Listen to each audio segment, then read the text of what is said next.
Hola, mi nombre es Alejandra Falduti y soy licenciada en Kinesiología y Fisiatría. Me dedico al abordaje de los pacientes con disfagia orofaringia, tanto para la detección, evaluación y el tratamiento de ellos. En esta charla lo que vamos a hablar justamente es el abordaje de la disfagia orofaringia, la detección y toma de decisiones, enfocada principalmente a lo que es en este momento el paciente que se encuentra internado. Primeramente vamos a hablar de qué es una deglución normal, que es el transporte del bolo alimenticio, ya sea líquido, saliva o alimentos, desde la boca hacia el estómago sin ninguna dificultad. Y la disfagia es justamente la alteración de estos procesos, como vemos en este video, en donde el alimento puede quedar en determinados sitios de retención, ¿sí? El paciente tose porque seguramente tuvo alguna alteración de expiración o penetración, con lo cual la disfagia es la alteración de todo este mecanismo normal para el transporte del bolo alimenticio, que va a dificultar, por supuesto, la alimentación y traer como complicaciones infecciones respiratorias. Ahora bien, ¿cuáles son las consideraciones claves al abordar este tipo de pacientes? Tenemos que considerar la capacidad funcional del paciente para tragar, ¿sí? Si ese paciente, además de funcionalmente que no le represente una carga energética que le traiga complicaciones a la hora de comer y que se canse para otras actividades, también considerar si el paciente o no está demenciado o está con negativa para tragar, en donde nosotros tenemos que considerar que el momento de alimentarse, si bien además de que es algo socialmente placentero, ¿sí? Porque la reunión de las comidas es lo habitual, tampoco tiene que representar ni un trabajo para el paciente ni algo que le traiga implicancias negativas a la hora de su estado de ánimo, por ejemplo.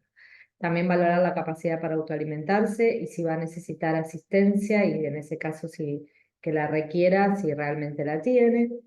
Evaluar la seguridad alimenticia y ahora vamos a ver a qué nos referimos con seguridad de la deglución y la historia de infecciones respiratorias. Y por supuesto tener en cuenta las comorbilidades que pueden influir en el manejo clínico de este paciente a la hora de alimentarse.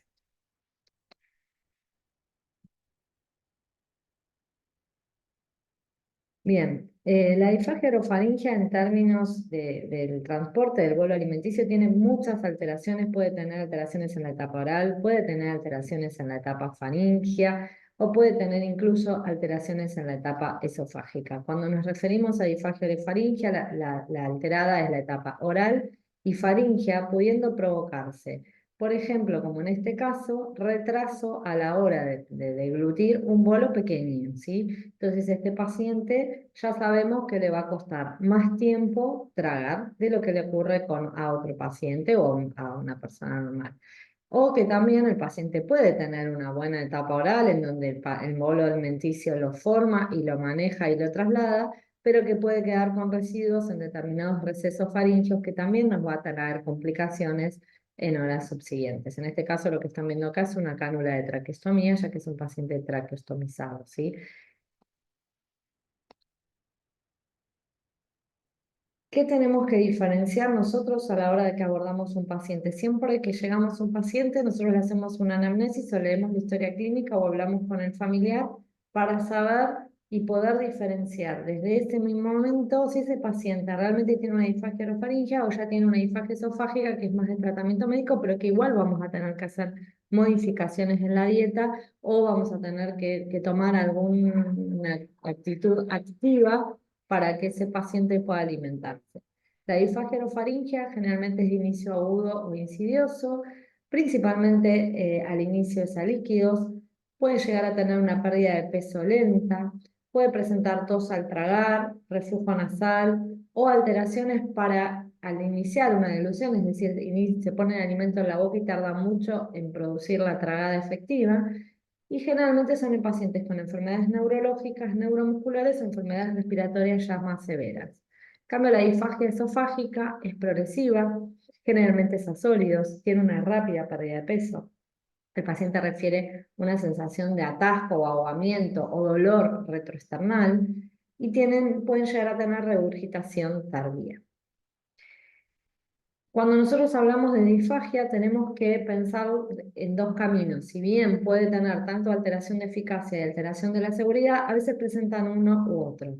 Cuando hablamos de alteración de la eficacia, el paciente generalmente se encuentra malnutrido, desnutrido y deshidratado. Es decir, el bolo alimenticio lo traslada de manera correcta, pero tarda tanto en llegar o queda mucho en los recesos faringios que no logra alimentar a ese paciente. Son los pacientes que generalmente tardan más en comer, que no terminan todo el plato, que van modificando ellos solos la comida, que dejan de tomar agua porque les provoca tos, ¿sí? Eh, la alteración de seguridad ya son pacientes que ya se penetran o aspiran y terminan broncoaspirados produciendo lo que se llama infecciones respiratorias. Cuando hablamos de broncoaspiración es cuando ya el alimento llegó al pulmón y provoca infecciones respiratorias, que a veces desarrollan la neumonía con todos los síntomas de neumonía, aumento de glóbulos blancos, fiebre, pero otras veces es tan lento porque se va microaspirando el paciente que por ahí tarda mucho tiempo en desarrollar una neumonía o inclusive son esas infecciones respiratorias o esas neumonitis químicas que decimos que son medias silenciosas y ya cuando el paciente llega a tener trastornos respiratorios ya el pulmón está lesionado, ¿sí? Esto quiere decir que si un paciente tiene disfagia orofaringe no siempre se aspira y hace neumonía, pero si tiene alteración de la eficacia, lo más probable que va a tener es esta pérdida de peso que es progresiva. Son pacientes que van dejando de comer y a veces le decimos que tienen negativismo manifiesto y en realidad que les dificulta mucho y es lo que les decía al principio. Es un trabajo para ellos comer, entonces van dejando de hacerlo, ¿sí?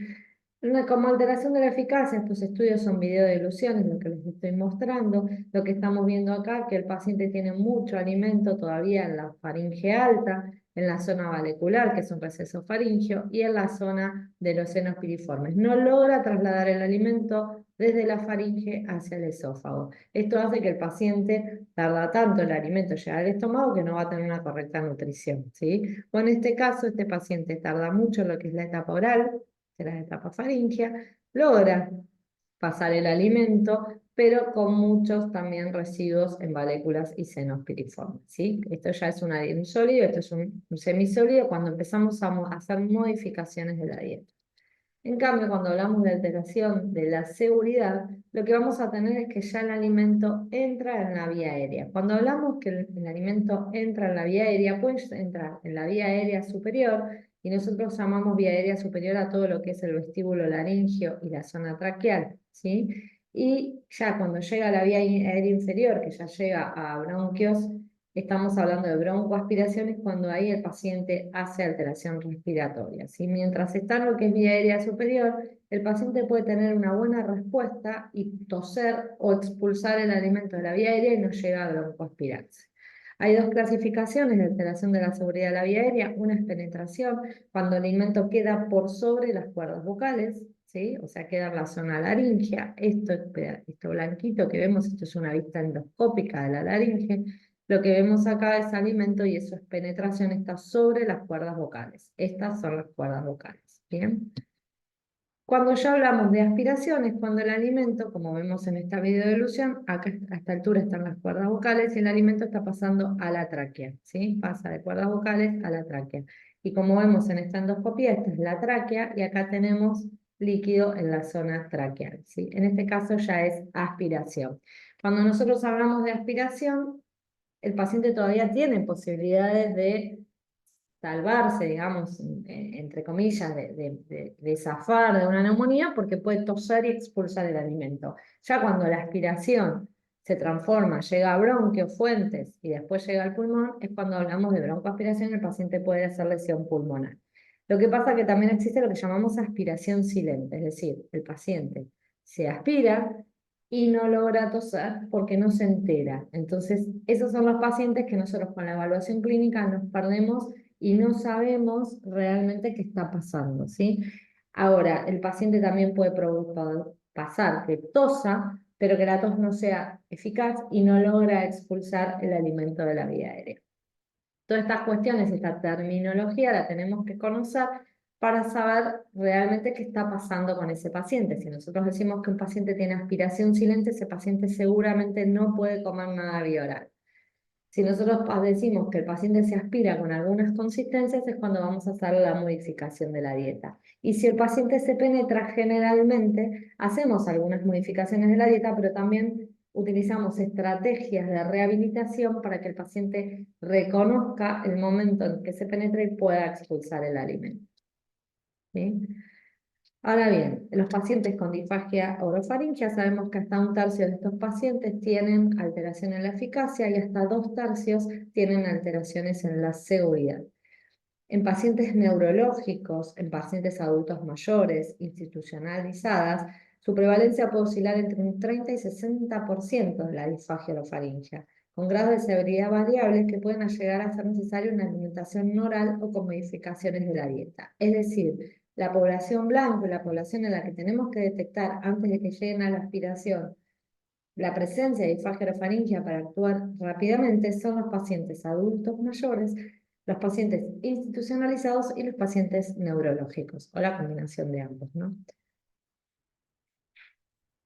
Los grupos de riesgo son todas estas patologías, es decir, los pacientes neurológicos agudos, las patologías neurodegenerativas, que generalmente son disfagias progresivas, las neuromusculares, las respiratorias severas, como los pacientes con EPOC, los cánceres de cabeza y cuello, el paciente crítico, o sea, el paciente que está internado en una terapia intensiva, son grupos de riesgo que nosotros debemos evaluar antes de decidir la alimentación bioral, y los pacientes adultos mayores por la presencia de la presbifagia. Si bien la presbifagia no es una disfagia orofaringia, sino es las alteraciones funcionales de la deglución que ocurren con la edad, ¿sí? A los pacientes, a los adultos mayores empiezan a tener sarcopenia, y esta sarcopenia a veces afecta a la musculatura faríngea, con lo cual estos pacientes pueden llegar a tener lo que llamamos presbifagia, y es el paciente, el adulto mayor, que solo va eligiendo y va modificando la dieta, generalmente a consistencias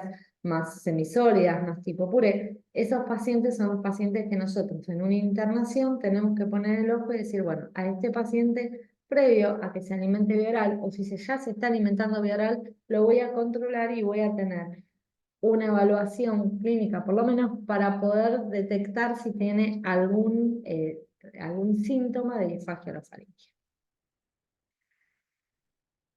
Dentro de los signos de alarma que todo el equipo multidisciplinario que trabaja en el lugar o con ese paciente debe conocer, además de nosotros se lo enseñamos al paciente y a los familiares o cuidadores, son la tos posdeglución, es decir, el paciente cada vez que come tose, cambios en la voz, que tenga voz húmeda o que presente disfonía que antes no tenía, que cada vez después de comer tenga residuos en la cavidad oral, o inclusive nosotros vamos al paciente y cuando abre la boca ya lo encontramos con la boca sucia, que tenga aumento del tiempo de la ingesta, como dije al principio, el paciente tarda mucho más en comer o que no quiera comer, son signos que yo tengo que conocer para decir, bueno, este paciente puede tener alguna alteración a la hora de alimentarse.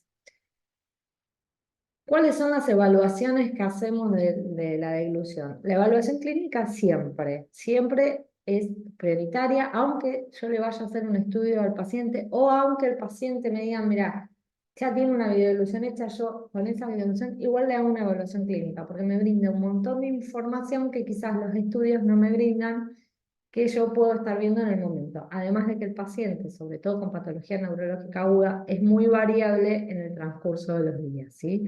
El otro estudio que se puede es la videofluoroscopía, se puede pedir, o la videodeglución, en donde puedo ver todas las etapas de deglución, la oral, la faríngea y la esofágica.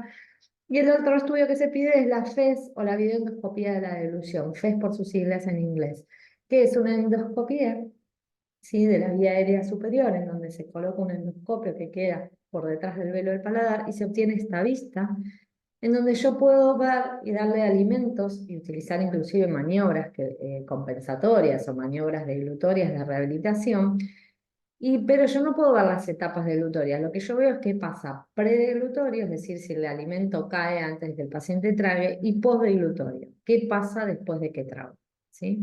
Esos son los 3 estudios que nosotros podemos elegir a la hora de evaluar un paciente. Mejor dicho, los 2 estudios, porque la evaluación clínica la realizamos siempre. No hay un consenso en la literatura cuál es el mejor screening o evaluación clínica de la deglución.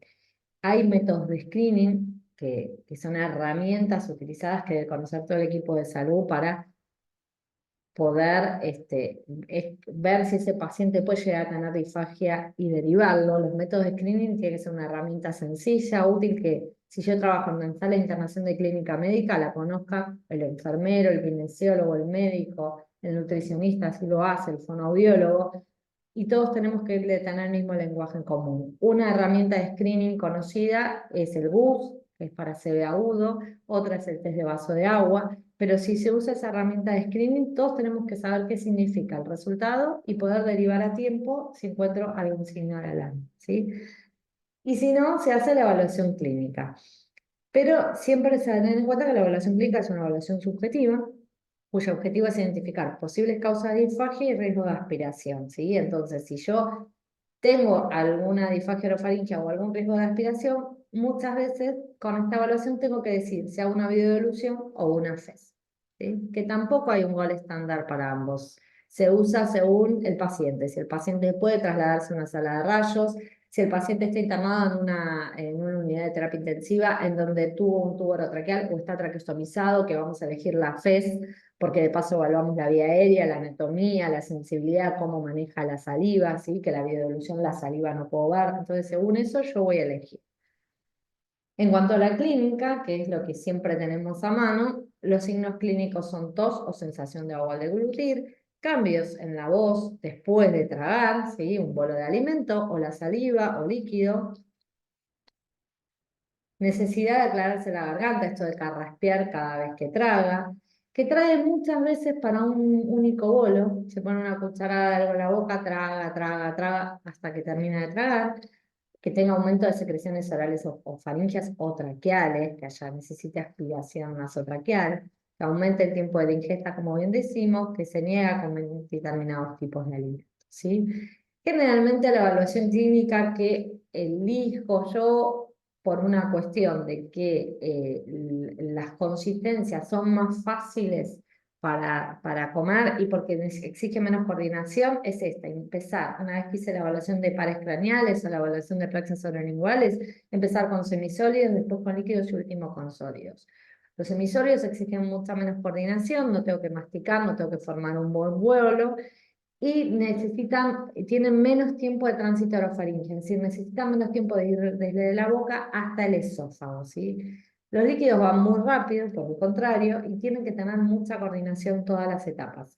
Mientras que los sólidos necesitamos tener, además de buena dentición, una buena salivación, una buena masticación y una buena activación de la etapa faríngea, es decir, que haya coordinación entre el oral y la faríngea, que no haya caída del alimento sólido, porque si el paciente presenta penetración de sólidos, puede haber una obstrucción y es más peligroso. Entonces, si cumple, no tiene ningún signo clínico con semisólidos, pasamos a los líquidos, y si no tiene ningún signo clínico con los líquidos, recién pasamos a los sólidos. Este es el orden que se hace en el mismo momento, en la misma evaluación, ¿sí? De hecho, los estudios, los protocolos para hacer una videolución, una FES, también son con este orden.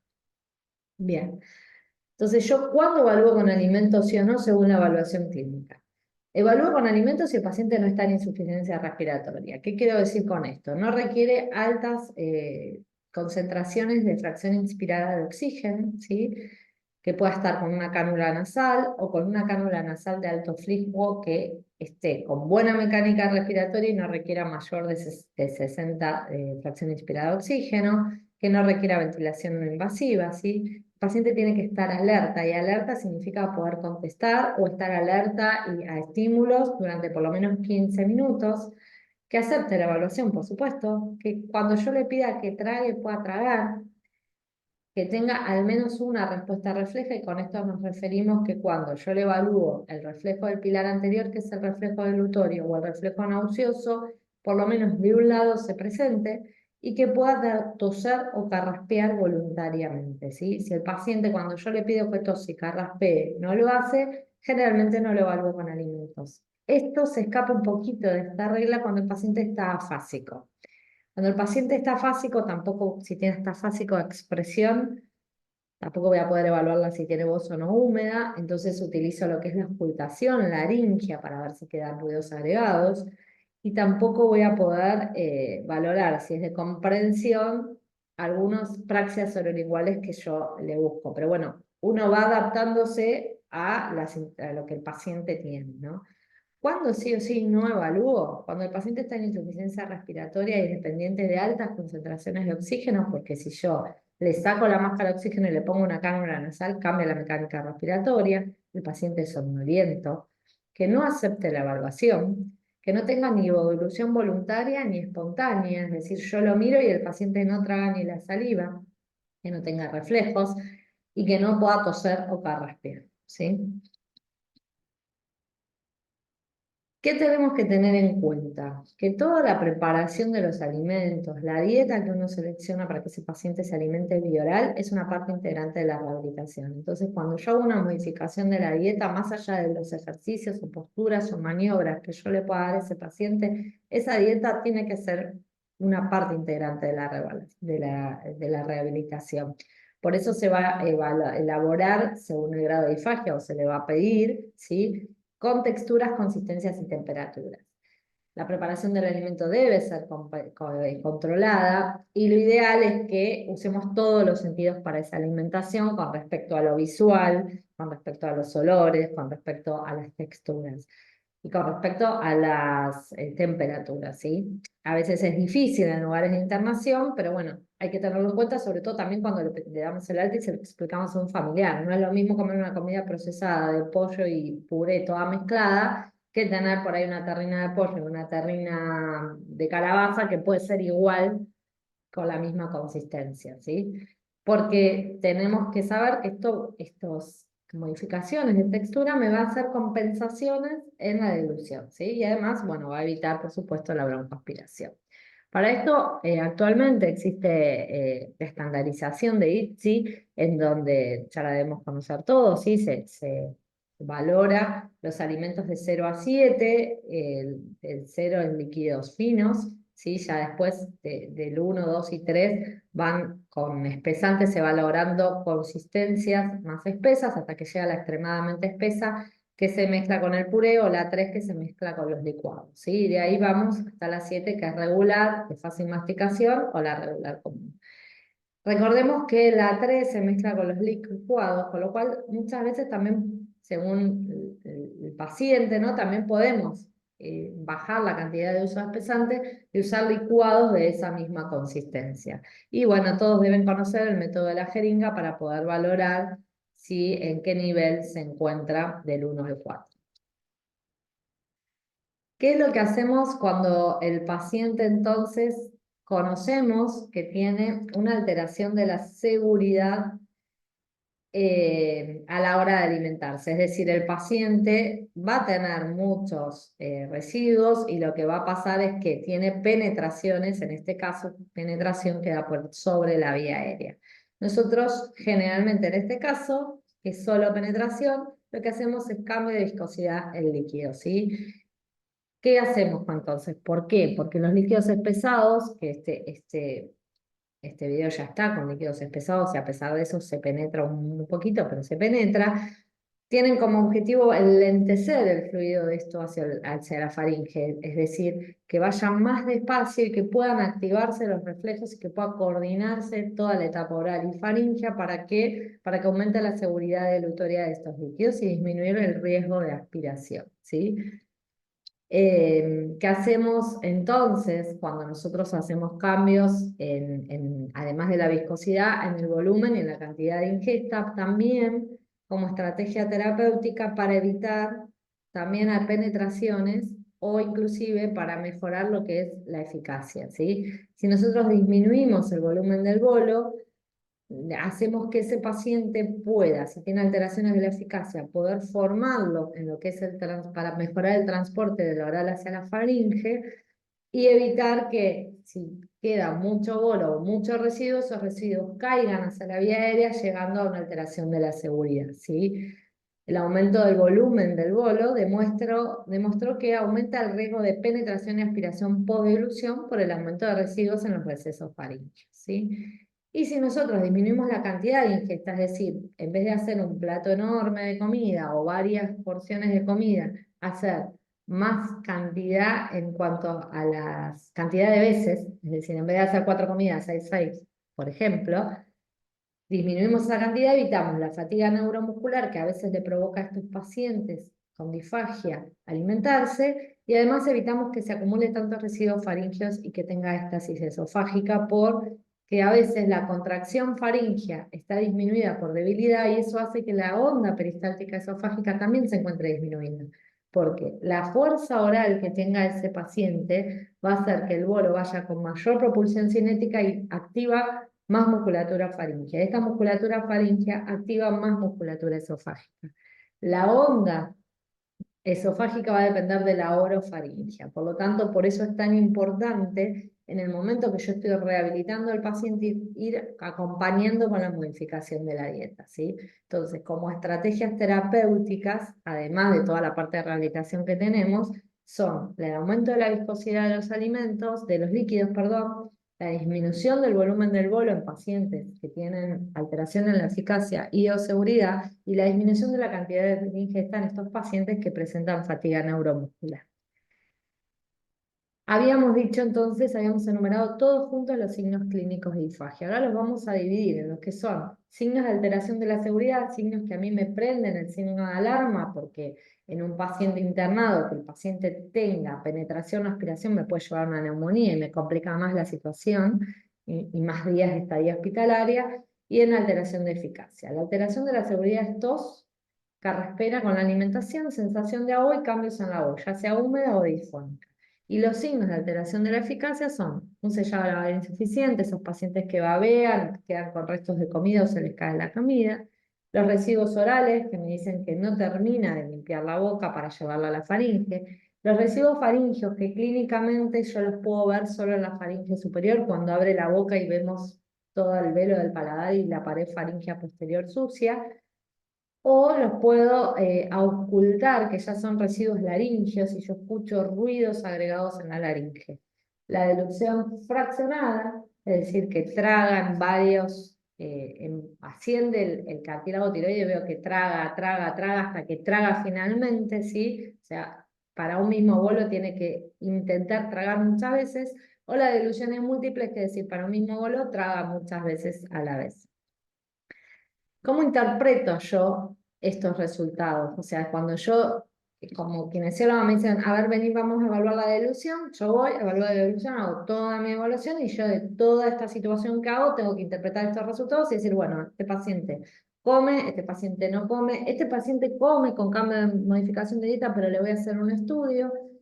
Este paciente come con modificación de dieta, pero no necesita un estudio, lo voy a hacer clínicamente a ver qué pasa, o este paciente tiene vía libre para alimentarse, vía oral, no tengo que volverlo a ver, ¿sí? Si yo encuentro un paciente que no tiene ningún signo de alteración de eficacia y seguridad, no tiene disfagia faríngeo, listo, dieta libre. ¿Qué pasa? Que a veces enfocamos la dieta a una dieta 6 que viene todo cortado, tamaño bocado, porque el paciente no tiene capacidad de autoalimentarse. Y esto es lo que yo les decía al principio, que también se evalúa.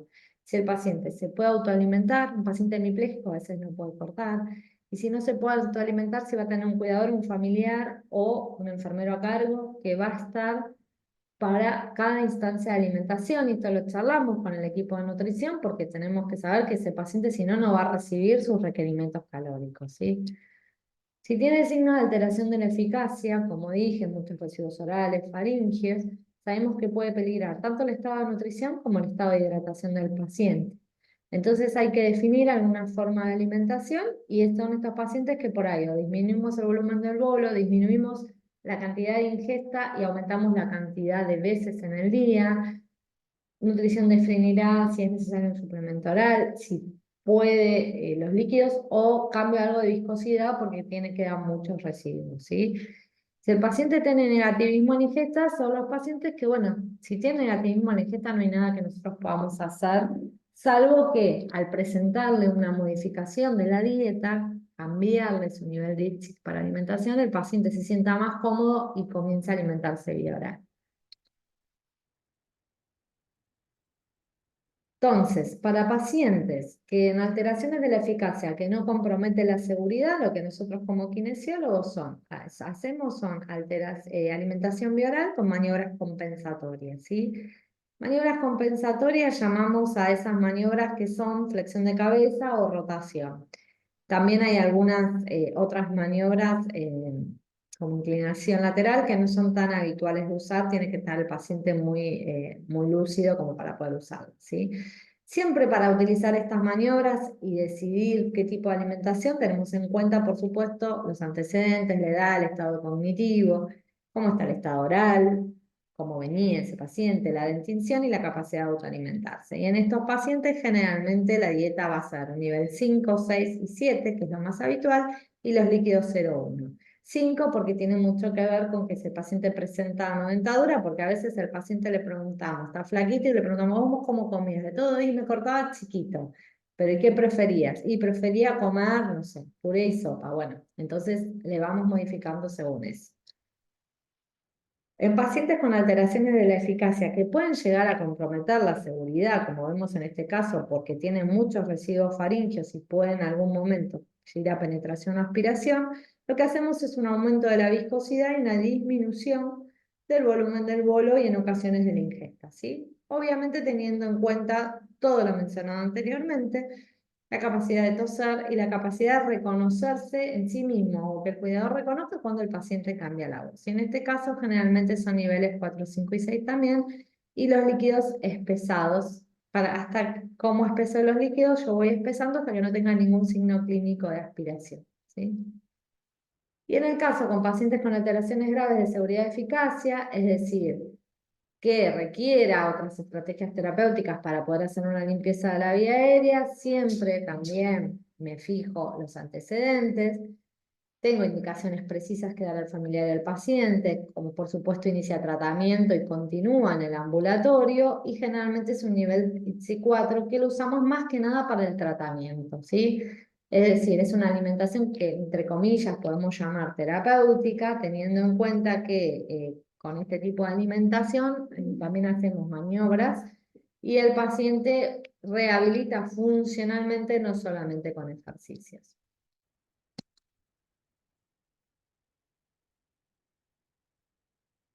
¿Qué pasa en pacientes con disfagia grave que ya presentan aspiración, y mucho más si presentan aspiración silente, no alimentación bioral, y siempre vamos a evaluar el pronóstico de la patología y la evolución del tratamiento? Es decir, si el paciente tiene una patología progresiva, generalmente vamos a pedir la gastrotomía. Como un ejemplo, una esclerosis lateral amiotrófica. Si el paciente tiene una patología aguda, como por ejemplo una ACV, lo que vamos a hacer es vamos a iniciar tratamiento. El paciente, por supuesto, va a estar con una alimentación por sonda nasogástrica.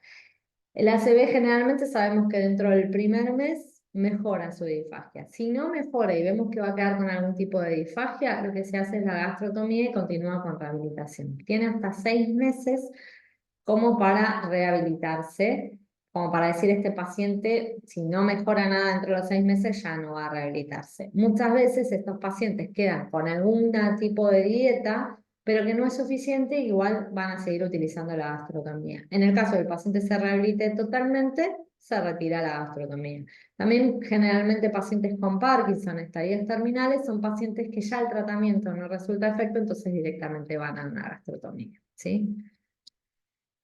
¿Cómo decidimos nosotros modificar la dieta? Bueno, lo que hacemos es evaluación periódica. El paciente, mientras está en tratamiento, vamos eligiendo el paciente que realmente necesita rehabilitación, el paciente en que por ahí es un adulto mayor con ACV que ya tenía algo previo y que vamos modificando la dieta. Siempre vamos viendo y vamos observando si aparecen signos y síntomas que encontramos previamente, si siguen apareciendo o si mejoran. Hacemos la evaluación de los reflejos, hacemos la evaluación de la movilidad del velo del paladar, de la movilidad de lengua, el cuidado de higiene oral, que es sumamente importante, que se lo remarcamos mucho al cuidador o al familiar, pre y posalimentación. Si el paciente está, le enseñamos al paciente cómo higienizarse la boca.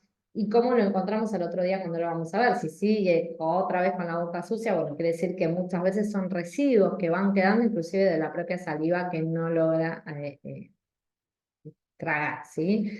El estado de tinción, que va a hacer que progrese o no la dieta, pues el paciente usa dentadura postiza, pero ahora adelgazó mucho y no se la puede poner, y bueno, se va a quedar con la dieta que llegó, muchas veces es un 5, dando indicaciones para la casa, hasta que el paciente logra acomodar esa situación. La contención familiar y el cuidador es sumamente importante y la capacidad de autoalimentarse siempre la tenemos presente.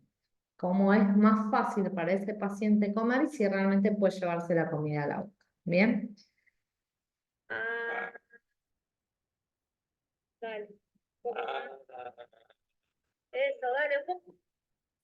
Esto es un ejemplo de voz húmeda, ¿sí? Con cada paciente evaluado, con cada consistencia evaluada, el paciente no debe presentar tos intradelutoria o postdeglutoria, perdón, cambios en la voz húmeda difónica, como escuchábamos en este paciente, ahogo o ruidos agregados ante la ocultación laringe. Usamos mucho el estetoscopio en la zona lateral del cuello para escuchar si hay ruidos agregados en esta zona. Ruidos agregados llamamos a unos ruidos que aparecen postdeglutorio que no estaban. Estos ruidos lo que me está indicando es que quizás hubo una penetración, por lo tanto ese paciente no podemos comer en esa consistencia que estamos evaluando, ¿sí? También valoramos esto, la presencia de residuos intraorales. Fíjense que yo les dije, esto que está acá es la pared faríngea posterior, ahora les voy a mostrar. ¿Sí? Los hacemos hablar y a ver si con eso limpia, que en este caso no limpia, ¿sí? Si traga muchas veces para un único bolo, ese bolo es difícil para él, y si carraspea después de la ingesta, nos quedamos en esa dieta si no podemos avanzar y mejorarla, ¿sí? Y fíjense en este caso,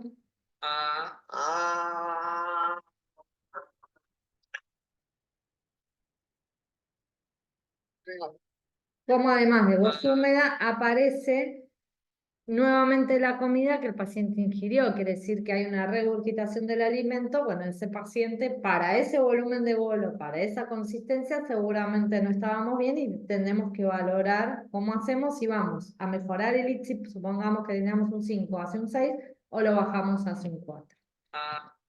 Bien, entonces siempre evaluamos con cada consistencia la mejoría de los signos encontrados, la ausencia de ruidos agregados, laringios y pulmonares, por supuesto, es la ocultación que hacemos siempre.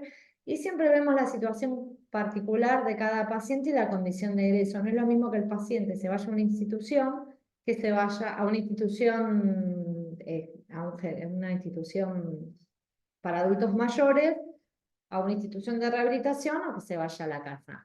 Y con qué bagaje y contención familiar se va. Según eso también nosotros vamos modificando la dieta, ¿sí?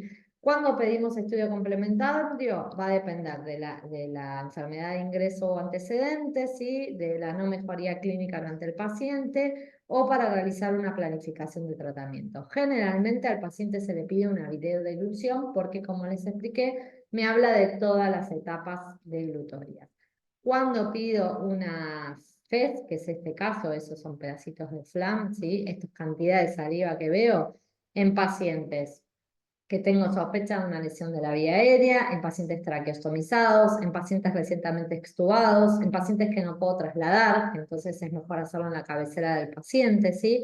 O en pacientes que además de evaluar cómo come, tengo que valorar la sensibilidad, porque con este estudio yo puedo tocar cada estructura y ver cómo responde, y evalúo la cantidad de saliva que en el estudio de video de ilusión no la puedo pedir, ¿sí?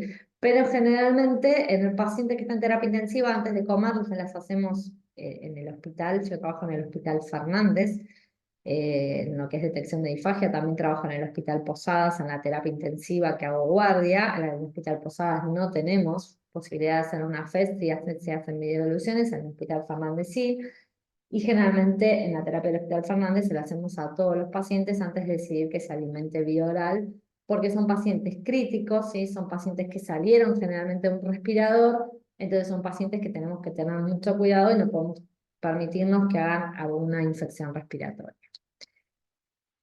El pronóstico de los pacientes con disfagia orofaringia está íntimamente ligado a la causa subyacente de disfagia orofaringia, es decir, según la patología que lo llevó a tener esta disfagia. Sin embargo, siempre el enfoque multidisciplinario y la detección temprana mejoran significativamente los resultados clínicos y la calidad de vida del paciente. Por eso la importancia de la comunicación de todo el equipo multidisciplinario que trabaja con ese paciente.